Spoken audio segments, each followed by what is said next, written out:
MainOne has invested over $300 million in infrastructure in West Africa over the past 5 years. The leading telecommunications and data services company plans to invest over $600 million in infrastructure over the next 10 years.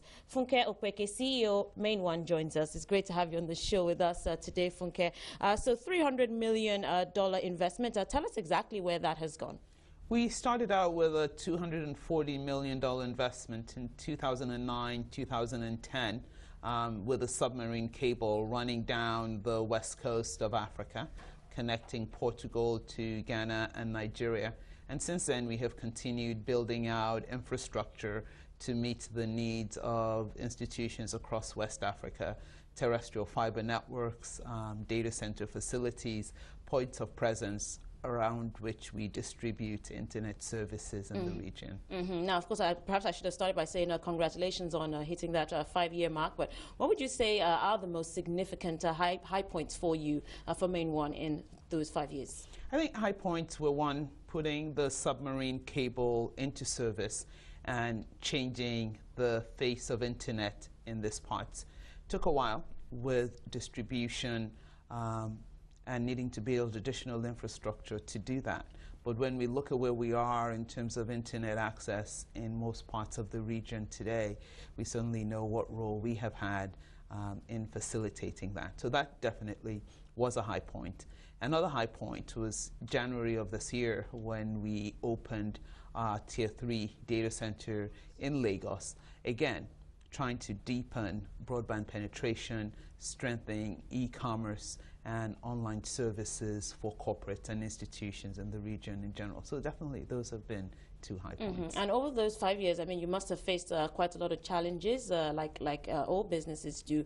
Can you tell us about some of your worst days in the past 5 years and what you've done to overcome those? Worst days really are about the enabling environment.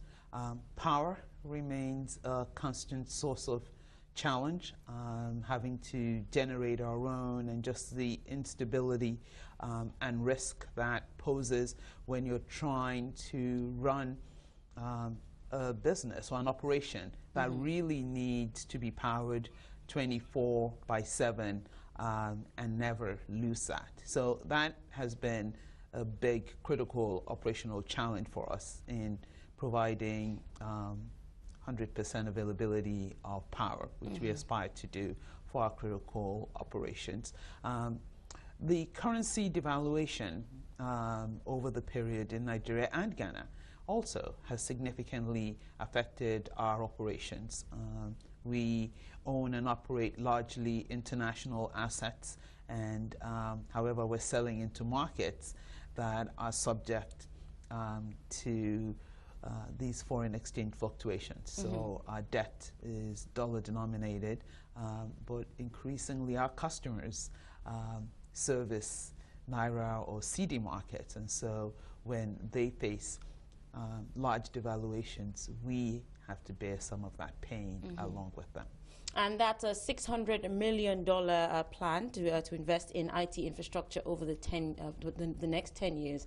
Tell us a little bit more about those plans. Well, you know, we started out as a project, a submarine cable company, and we've evolved into a business-to-business telecoms operator. We're providing not just internet services, but connectivity for businesses between their offices. We're providing co-location and data center services. So that means we want to build more terrestrial fiber. We want to build more data centers. We started in Lagos.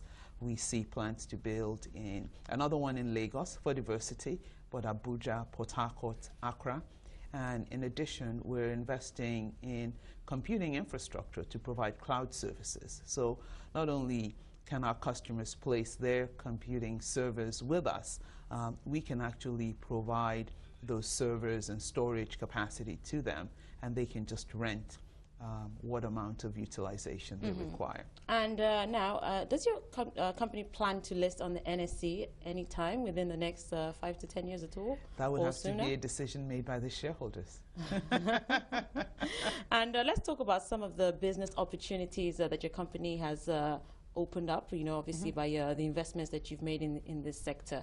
You know, how, you know, some of other people can sort of benefit from you know, the value chain or?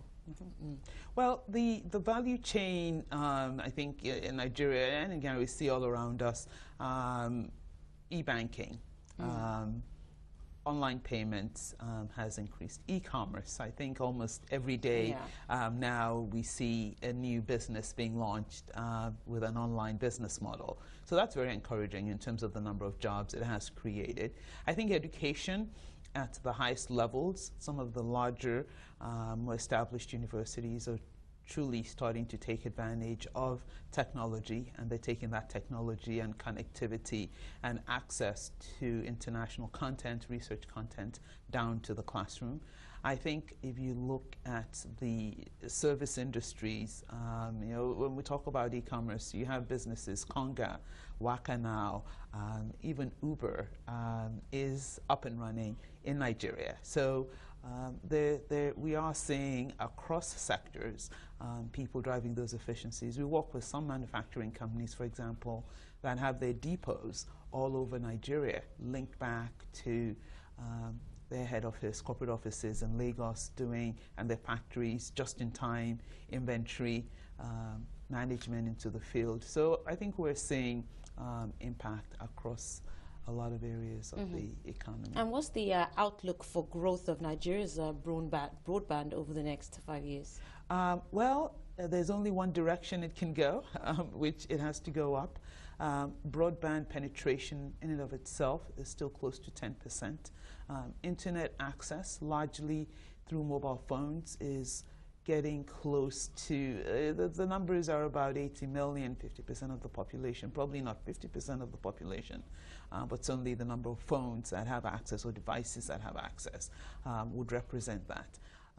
So there's a lot more to be done in bringing access to more people, better quality access, richer content, more local content, applications that are relevant to people.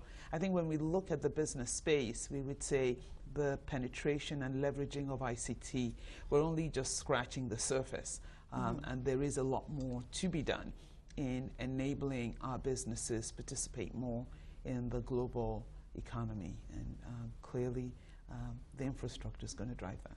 And we know that you recently got a content to provide a broadband infrastructure for northern Nigeria and Lagos.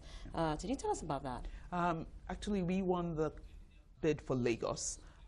Another company won for North Central Nigeria.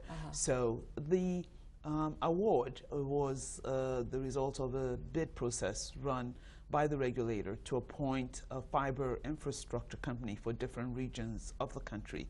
We applied to do that in Lagos, which, as we all know, is the commercial nerve center of Nigeria, and we won that bid.